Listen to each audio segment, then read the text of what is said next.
అనంత విశ్వ సంపదని ఆకర్షించడానికి మీ ముందుకు వస్తుంది అహం బ్రహ్మాస్మి సాధన 11 డేస్ ఎనర్జీ యాక్టివేషన్ ప్రోగ్రామ్. నమస్తే రమ్మగారు. నమస్తే జయ.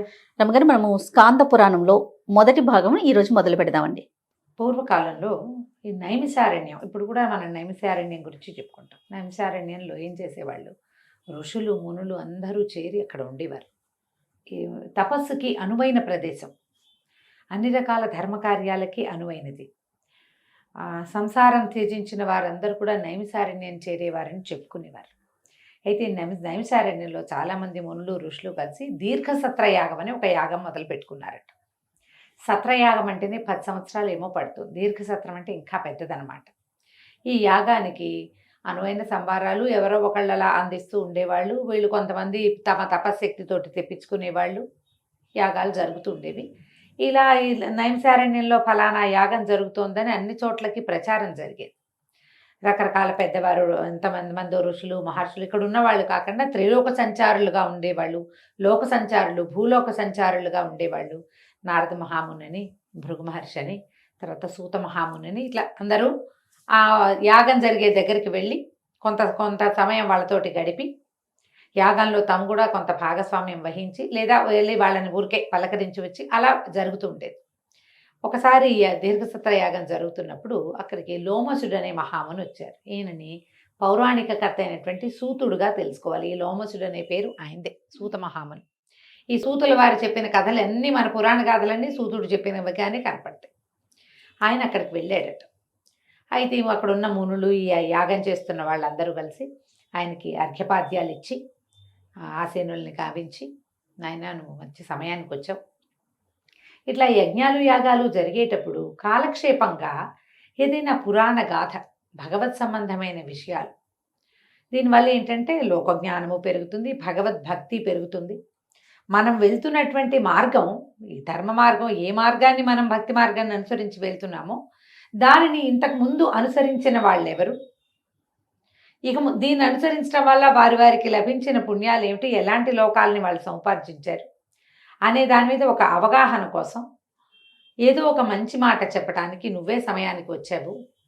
ఈ యాగంలో మునిగి ఉన్నాం, మాకు భగవంతుడైన పరమేశ్వరుని గురించి తెలియజేయి.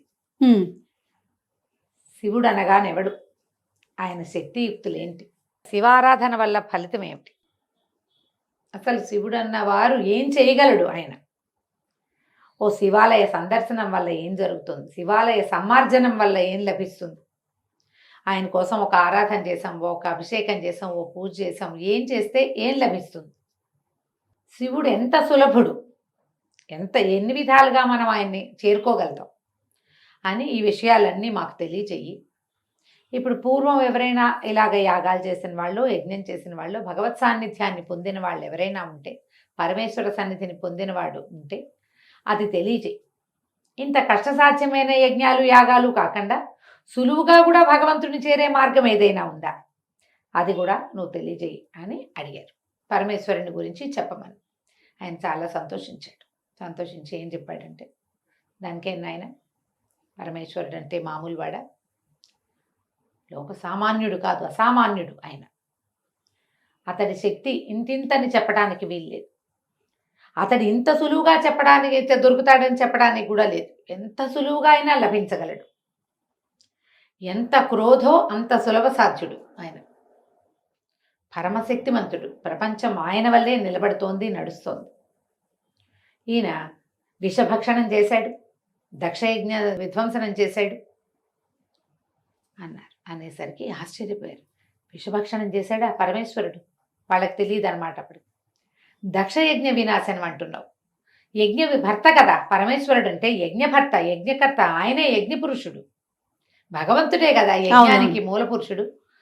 ఆయన ఒక యజ్ఞాన్ని పాడు చేయటం ఏమిటి, ఇది ఎట్లా జరిగింది, ఈ దక్షుడెవరు అని వివరంగా, కొంతమందికి తెలుసు దక్షుడెవరు, కొంతమందికి తెలియదు. అప్పుడు ఆయన ఎవరు, ఈ కథాంశాన్ని వివరంగా చెప్పమన్నారు. చెప్పమంటే అప్పుడు ఈ సూత మహాముని శౌనకాది మునులు ఉన్నారు లేదో అక్కడ ఉన్న మునులందరికీ ఈ వాక్యాలు చెప్తున్నారు. మీరు కార్తీక పురాణం కానీ మాఘ పురాణం కానీ ఏమైనా శ్రద్ధగా వింటే, శౌనకాది మునులు అడగగా సూత మహాముని ఇలా తెలిపాడు, అవును, ఇదే వింటాం మనం. మొదటి వాక్యాలు అవే ఉంటాయి. అవును. ఎందుకంటే ఈ సూత మహామునే ఎన్నో పురాణాలు ఎవరెవరి వద్ద నుంచో విని తను తెలుసుకుని పూర్వం ఈ విషయాన్ని వీళ్ళకి చెప్పారు, వాళ్ళు నాకు చెప్పారు, నేను మీకు చెప్తున్నాను అంటాడు. ఇప్పుడు ఇందులో ఒక ప్రత్యేకమైన విషయం మనం గమనించాల్సింది ఏంటంటే సూత మహాముని మహాతపస్వి. ఆయన ఇంకోళ్ళ దగ్గర విని వీళ్ళకి చెప్తున్నాడు. మామూలుగా లోకంలో వినేవాళ్ళు ఎవరుగా ఉంటారు? శిష్యులుగానే ఉంటారు. అంతేగా, గురువుగా ఉన్నట్టుగా మనం చూస్తామా? ఎక్కడ చూడం. గురువైన వాడు వింటాడని మనం అనుకోగలమా అసలు? ఈయన్ని ఈ సూత మహామునిని ఈయన నైమిషారణ్యంలోకి రాగానే వాళ్ళందరూ కాళ్ళు పట్టుకుని కాళ్ళు గడిగి మంచినీళ్ళు ఇచ్చి కూర్చోబెట్టి ఇంతమంది చుట్టూతా చేరి అయ్యా ఏదైనా మంచి మాటలు చెప్పు అని అడుగుతున్నాడంటే ఆయన మహాగురు. కానీ ఈయన వినయంగా శ్రద్ధగా ఎవరి దగ్గర విని వీళ్ళకి చెప్తున్నాడు. ఎంత గురువైనా శిష్యుడిగా ఉండాల్సిందే. ఈ పురాణాల్లో మొట్టమొదట నేర్చుకోవాల్సింది ఏంటంటే నాకు వచ్చు, నాకు తెలుసు, నాకు ముందే తెలుసు, నాకు ఎప్పుడో తెలుసు అనకూడదు.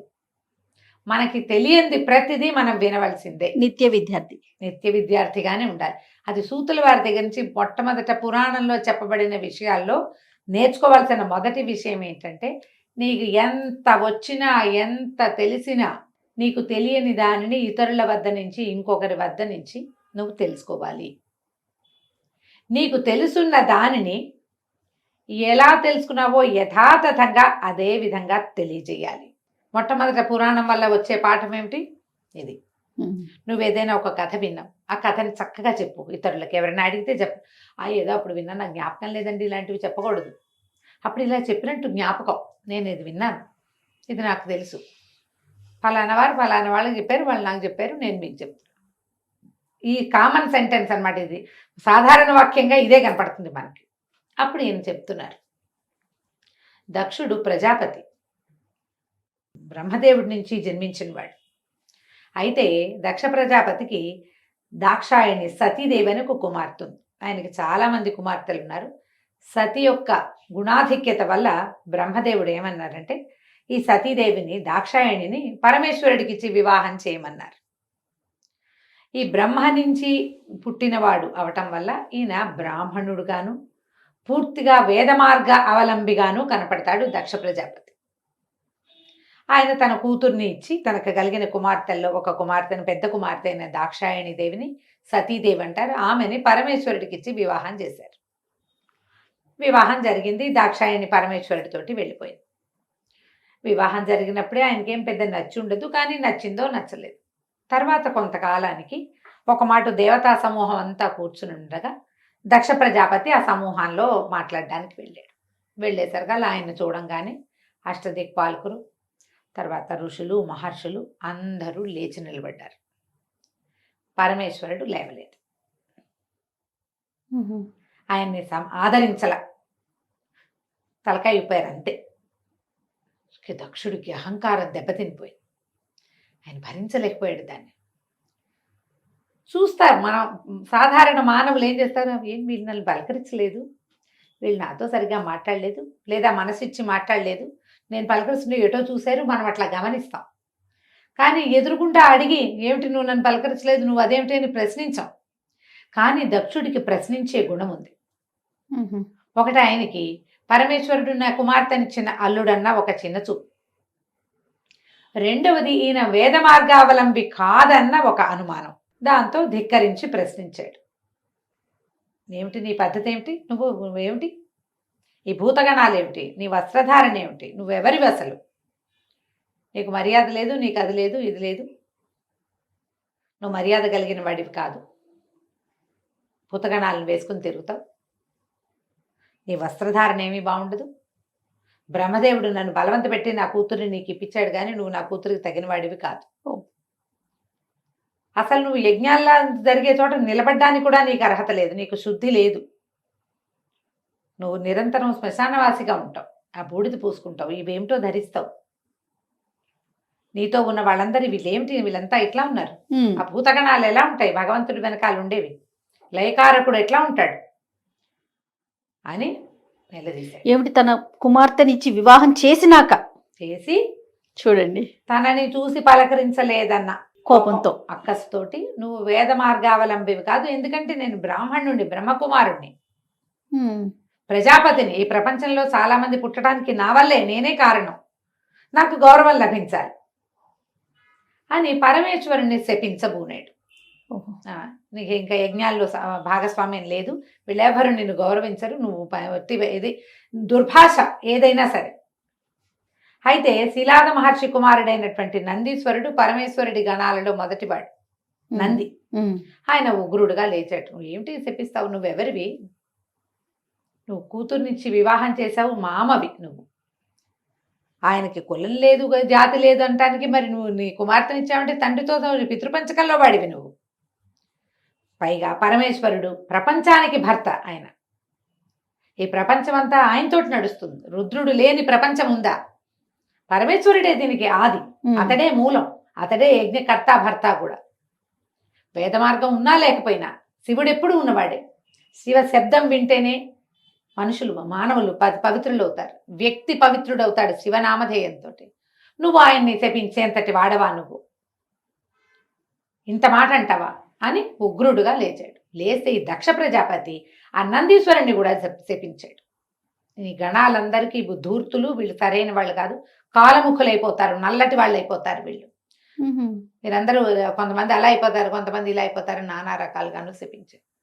నందీశ్వరుడు కూడా ఊరుకోకుండా నువ్వు ఇంత బ్రాహ్మణుడు అని నీ గొప్ప అయితే బ్రాహ్మణులు యాచనకి పూంతారంటాడు అని చెప్తాడు. ఇతరులు ఇచ్చే దానికోసం పనిచేస్తారు, మీరు నీ జాతి ప్రకారం చెయ్యవు, ఎవరో ఒకళ్ళకి కోసం నువ్వు యజ్ఞం చేస్తావు, వాడిచ్చే దక్షిణ తీసుకుంటారు మీరు కూడా అని బ్రాహ్మణ జాతినే శపించాడు నందీశ్వరుడు. ఎవరు తగ్గలేదు. అంటే బ్రాహ్మణులు సొంతానికి చేసుకోవటం కాకుండా మరి ఆధ్వర్యం వహిస్తారు కదా, అన్ని జాతులకి ఆధ్వర్యులుగా బ్రాహ్మణులే ఉంటారు కదా. ఇప్పుడు ఎవరో ఒక జాతి అయినా, ఓ రాజుగారో ఇంకొక ఆయన ఒక వ్యాపారస్తులు యజ్ఞం చేసుకుంటే దానికి యజ్ఞం చేసేది ఎవరు? బ్రాహ్మణుడు. ఇప్పుడు ఆయన ఇచ్చే దక్షిణ తీసుకోవాల్సిన వాడెవడు? అలాగే జరిగిందా? ఆ విధి అప్పటి నుంచి వచ్చింది నందీశ్వర శాపంతో. ఈ మాటలు ఆయన అనేసరికల్లా పరమేశ్వరుడు నవ్వుతూ ఊరుకున్నాడు. ఆయన ఏమన్నాడంటే, నందీశ్వరుని నాకు తగ్గు, క్రోధం పనికిరాదు నాయన, క్రోధాన్ని విడిచిపెట్టు. ఎవరి పద్ధతి ప్రకారం వాళ్ళు ఉంటారు, ఎవరి రకంగా వాళ్ళు అవుతారు. ఆయన ఏదనుకుంటే అది అనుకోని, అతడు అన్నంత మాత్రాన, అనుకున్నంత మాత్రాన ఏది జరగదు, ఆగదు. నా సర్వశబ్దానికి ఇతను అడ్డంకి కాదు. పరమేశ్వరుడు తన సమస్తాన్ని ప్రపంచానికి వదిలిపెట్టాడు. అందుకని ప్రపంచం దేన్ని వదిలేస్తుందో దాన్ని స్వీకరించాడు ఆయన. బూడిద ఆయనే ఇస్తాడు, ఆయనే ఐశ్వర్యకారకుడు, ఆయనే మోక్షకారకుడు. పరమేశ్వరుడు మోక్షం ఇచ్చాడంటే ఏమిటి? నీకు అన్నీ ఇచ్చేసినట్టేగా. నీకు ఒక వ్యక్తికి మోక్షం ఇచ్చాడు పరమేశ్వరుడు, అతడు విడిచేదేమిటి? వాడు వెళ్ళిపోతూ శరీరాన్ని బూడిద వదిలిపెడతాడు, అదే పుచ్చుకుంటాడు, కానీ ఇంక ఏమీ అక్కర్లా ఆయనకి. నా సర్వశబ్దానికి ఇది ఏమి అడ్డంకి కాదు, నువ్వు నిశ్శబ్దంగా ఉండని ఆపాడు. ఆపారు, ఎవరి దారిని వాళ్ళు వెళ్ళిపోయారు. ఇది జరిగింది. కొంతకాలానికి దక్షుడు ఒక యజ్ఞాన్ని మొదలుపెట్టుకున్నాడు. ఈ దక్షుడు మొదలుపెట్టిన యజ్ఞం ఏమిటి? నిరీశ్వర యాగం. రుద్రుడు లేని, పరమేశ్వరుడు లేని యజ్ఞం. దాని పేరే అలా పెట్టుకున్నారు. అది అలా అయిపోయింది అంతే. ఇంకా అందరినీ పిలిచాడు. ఆయనకి చాలా మంది కుమార్తెలు ఉన్నారు, 27 నక్షత్రాలు. నక్షత్ర కన్యల్ని చంద్రుడికి ఇచ్చాడు. చంద్రుడు పరమేశ్వరుడు ఇద్దరు తోడల్లుడు. అవును, ఇచ్చాడు. ఆ వివాహాలు అయిపోయినాయి. అవి ఇప్పుడు ఈ యజ్ఞానికి అందరినీ పిలిచాడు. ఇంద్రుడిని పిలిచాడు, మొత్తం అష్టదిక్పాలకుల్ని పిలిచాడు, బ్రహ్మని, విష్ణువుని పిలిచారు, ఒక్క పరమేశ్వరుని తప్ప ఆయన్ని మాత్రం పిలవలేదు. అద్భుతంగా యజ్ఞం ఏర్పాటైంది. వచ్చిన వాళ్ళందరూ వాళ్ళు ఎవరెవరి రకాలుగా వాళ్ళు వచ్చారు వాహనాల మీద. ఈయన అందరినీ ఎదుర్కొని ఎవరికి వాళ్ళకి చక్కగా ఆసనాలు ఏర్పరిచాడు, తర్వాత నివాసాలు ఏర్పరిచాడు. ముందు వచ్చేటప్పుడు తెలియదుగా, యజ్ఞం మొదలయ్యాకే పరమేశ్వరుడు లేడనే విషయం అర్థమవుతుంది. కొంతమందికి తెలిసే ఉంటుంది, కానీ మాట్లాడలేదు. ఇతను మరి ప్రజాపతి కదా, ఊరుకున్నారు. అందరూ చేరారు. అందరూ చేరుతుంటే జరుగుతోంది ఇట్లా. ఇది పరమేశ్వరుడికి తెలియకుండా ఎలా ఉంటుంది? ఆయన సర్వజ్ఞుడు కదా, ఆయన భూతగణాలతో పరివేష్టితుడుగా ఉన్నాడు. ఆ సమయంలో దాక్షాయణి తన చెలికత్తెలతోటి కొంతమందితో కలిసి ఆవిడేదో కందుకు క్రీడ బంతి ఆడుకుంటోంది. ఈ ఆటలు ఆడుకుంటుంటే హిమవత్పర్వత ప్రాంతాల్లో చంద్రుడు రోహిణి కలిసి వెళ్తున్నారు. వీళ్ళిద్దరూ ఎక్కడికి వెళ్తున్నారు అనేది ఆవిడకి అర్థం కాదు. తన చెలికత్తెల్లో విజయ అని చెప్తారు ఇద్దరు. ఈ విజయని పిలిచి, విజయ, చంద్రుడు రోహిణితో కలిసి ఎక్కడికో వెళ్తున్నాడు, అతడు ఎక్కడికి వెళ్తున్నాడో కనుక్కో. వెళ్ళింది విజయ. ఎక్కడికి వెళ్తున్నారు అంటే, దక్ష ప్రజాపతి యజ్ఞం చేస్తున్నాడు, ఆయన రమ్మన్నాడు, భార్యా సమేతంగా రమ్మన్నారని యజ్ఞానికి వెళ్తున్నామని చెప్పారు. ఈమె ఆశ్చర్యపోయింది దాక్షాయణి. అట్లా ఎట్లా? నా తండ్రి యజ్ఞం చేస్తుంటే నన్ను పిలవద్దా? నా భర్త యజ్ఞకర్త కదా, వారిని పిలవద్దు? మాకు ఆహ్వానం రాకుండా ఆయన మీద అలంకారంగా ఉండేటువంటి చంద్రుడికి వెళ్ళటం ఏమిటి? ముందు ఆహ్వానం ఎట్లా వెళ్ళింది? ఈవిడ గబగబా ఇవి వదిలిపెట్టి పరమేశ్వరుడి దగ్గరికి వెళ్ళింది. ఆయన భూతగణాలతో పరివేష్టితుడుగా ఉన్నాడు. ఈ గణాలు సామాన్యంగా ఉండవట, అసలు స్కాందంలో వర్ణిస్తారు. మామూలు వాళ్ళు కాదుట. కొంతమందికి తలలు లేవు, శరీరాలు సరిగ్గా లేని వాళ్ళు, అవన్నీ భూతగణాలు స్వామిని సేవిస్తూ ఉంటాయి. ఆయన పెద్ద సింహాసనం మీద కూర్చుని ఉంటాడు పరమేశ్వరుడు. ఎంతమందో మునులు, ఋషులు, గణాలు, ఎన్ని భూతగణాలన్నిటితోటి సేవింపబడి ఉన్న సభలోకి దాక్షాయణి వెళ్ళిందట.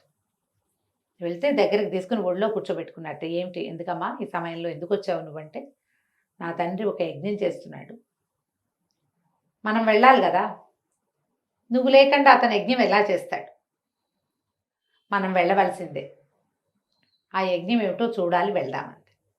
ఈయన అన్నాడు, అమ్మా పిలవని చోటికి వెళ్ళకూడదు. ఇప్పుడు పిలిచిన వాళ్ళందరూ వెళ్ళారు. ఎవరైతే పిలవని చోటికి వెళ్తారో వాళ్ళు అవమానాలు పాలవుతారు, అవమానపడతారు. మనకెందుకు అవమానం?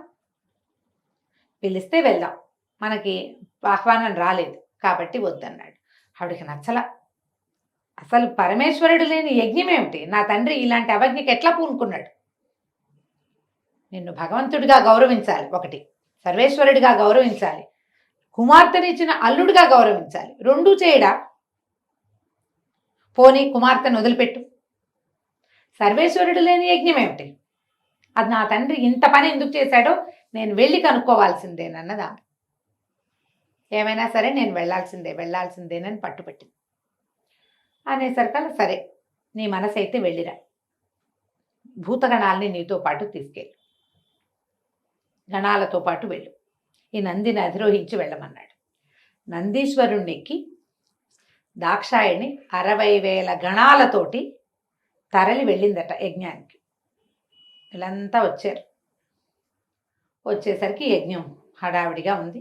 పెద్ద యజ్ఞశాల, తల్లిదండ్రి యజ్ఞానికి అవసరమైన వస్త్రధారణలో ఉన్నారు.